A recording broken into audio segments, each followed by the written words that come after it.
I'm Jake. I'm Tom. And we are VIMTV Velocities in Music, the Horoscope Secret and Music Reviews. Metal. Metal. Specifically, metalcore. Metalcore. Because it's the core of metal. It's the center of it. It's the center. It's like the core of the earth, except the earth is made of metal. Except for the core of Earth is metal. Alright. Yeah. Every Time I Die from Parts Unknown. Every Time I Die is a metalcore band, which is an extreme metal meets like post-hardcore kind of vibe. I think that's a good way to describe it. Pretty close. This is their 7th release from Parts Unknown. You know, this band has been around for a while. I'm actually not too familiar with their discography.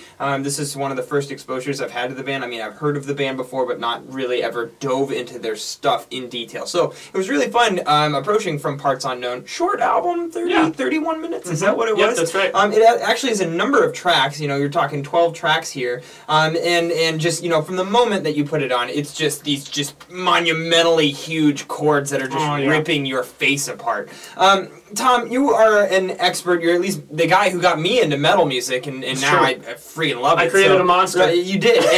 And so what was your take on it? Like, how did the sound affect you? What did you think of the instrumentation, that sort of thing? Sure. Well, yeah, I mean, you know, you're right on. Right from the beginning of this album, it just blasts you. It just no holds barred, just an assault. And I love that kind of approach. Now, it's also worth mentioning this is a shorter album, so they really move from piece to piece very quickly. Very up-tempo. And the big piece that I would want to mention is, you know, the complete lack of pop structure in these songs. Yeah, absolutely. It does not rely on verses and choruses in the least.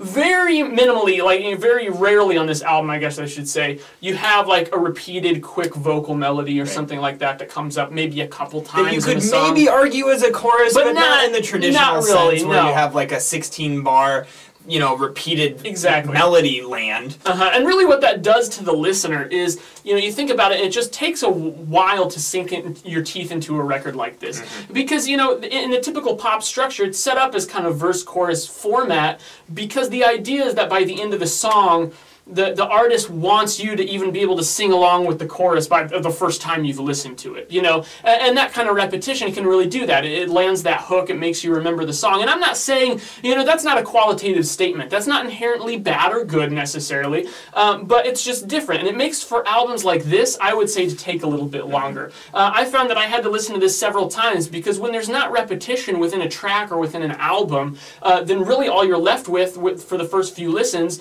is just absorbing the style. And then, you know, on repeat listens, there's one section where you can be like, oh, I remember that from the last time I listened to this, you know, and I remember liking it. But since that repetition happens between entire listens and not between 40-second sections of a song, it takes a little bit longer. So I would definitely recommend taking your time with this one. Now they have the tact to keep it short, and I think that albums like this are better kept short, especially if you're going to move so quickly from one item to the next. I think it'd get a little bit repetitive, and the sound would get a bit stale if this was in like the 45-minute range. I agree. And you know what's funny is a lot of albums, you know, regardless of the genre, whenever they're like super short albums, 30 to 35-minute albums, you always have a tendency to think that the songs really don't go anywhere, that don't do anything. These songs probably average like 2.5 to 3 minutes in length, and they go all over the place. You have usually a main part and some sort of main guitar riff or chords that are being played in continuum, and then you also have like just very screaming vocals. But yeah, I would say it's a throaty but kind of a shrill scream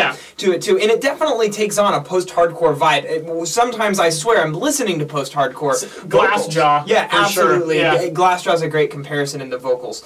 And they're not entirely screams though. No. And they sprinkle a few tracks in there where they have sung vocal parts and vocal melodies, and the vocalist is actually quite talented. Yeah, he is. So you know, I got a kick out of that. But these songs, you know, they don't stay in one particular structure even within the song. They kind of are exploring, and they'll do a lot of song shifts. You know, even in a 2.5-minute track, you might have the song completely shift sounds halfway through and go into this like crazy guitar bass bridge part that just kind of finishes the song off, where it's really just a sonic shift. It's like two songs crammed together.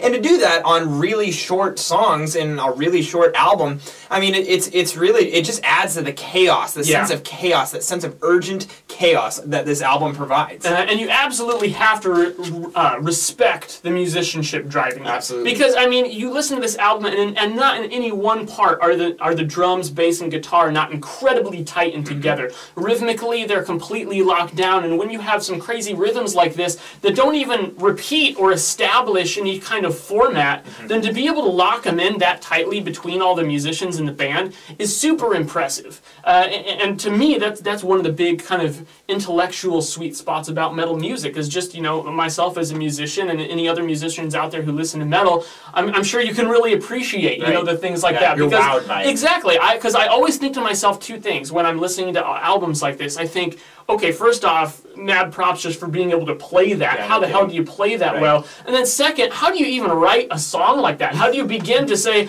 oh, let's do this little interesting complex rhythm for like 2 bars and then let's never do it again? I mean, how do you sprinkle that in? And still, obviously the struggle there is being able to do that tactfully, not make it sound random, and make a good album listen out of that. And I think that Every Time I Die, I've really accomplished that here. Yeah, absolutely. And it is not just guitars. The guitars are fantastic. But it's also like the bass. There's a number of tracks here where the bass really blew me away, and I was pumped up about like what the bassist was doing. He does a lot of low slap notes and then goes up high and you know, into the upper registry of a bass guitar. The drums are bombastic. But the thing is that we keep talking about all these things that sound loud. This is a loud album. Yeah, and I would say that overall metal in general is a louder genre. It's turned up to 11, you know.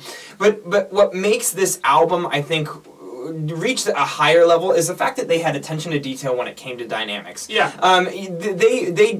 I wouldn't say painstakingly, but they definitely took the time at certain aspects, at certain times during the 31-minute listen, to have dynamic contrast.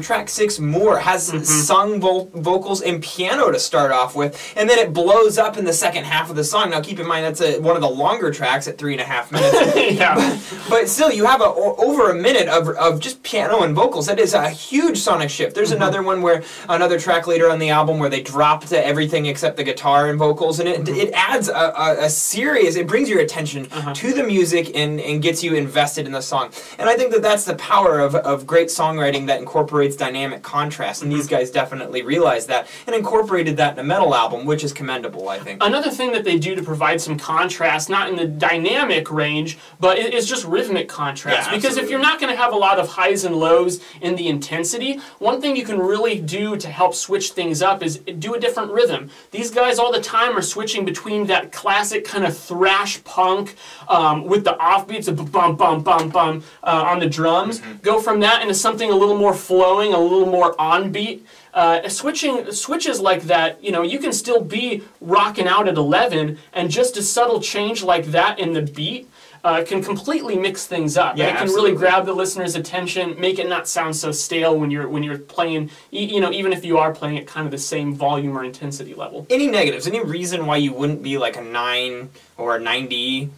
Yeah, you know, the big thing for me is just a bit of, you know, while I mentioned that there is some dynamics, there's, you know, you mentioned like More is a great track. There's also Decaying with the Boys is one that stuck out to me. We both picked those. Popular melody. Yeah, some of the shorter tracks in between I felt like didn't really do a good enough job of establishing their own identity and really, you know, they contribute to the album listening experience, but at the same time, if you have some shorter tracks that are kind of accomplishing the same thing as others, then I feel like there's a little bit of a limiting factor on that. Now, once again, maybe that's something that would go away if I got to like the 20th listen on this, but you know, I probably listened to this about 6 times. And that's a great point. I really do feel like that every time I listen to this, I like it just a little bit more. So now that we're on like the 6th, 7th listen here, maybe like by the 20th listen, we'll be in love with it. Where are you at right now? I'm gonna go 80. I'm gonna go 84. I like it a little more than you, but I'm also a metal boy now. Oh yeah. I'm proud of you. So now I'm the one that doesn't like metal just because you like this album more than me. Is that what you're saying? You're just kind of a hipster about your metal. Oh, I see how it is. PBR and metal. Alright, 82 from Velocities in Music, the mark of a stellar record that we would recommend to you. So go out, listen to Every Time I Dies from Parts Unknown, and let us know your thoughts, what your experience was listening to this record at www.velocitiesinmusic.com or youtube.com/velocitiesinmusic. As always, follow this guy Tom at Facebook and like us on Twitter, and then also let us know if there's any records you'd like to see us review on this YouTube channel. I'm Jake. I'm Tom. And we are VIMTV, moving music critique forward.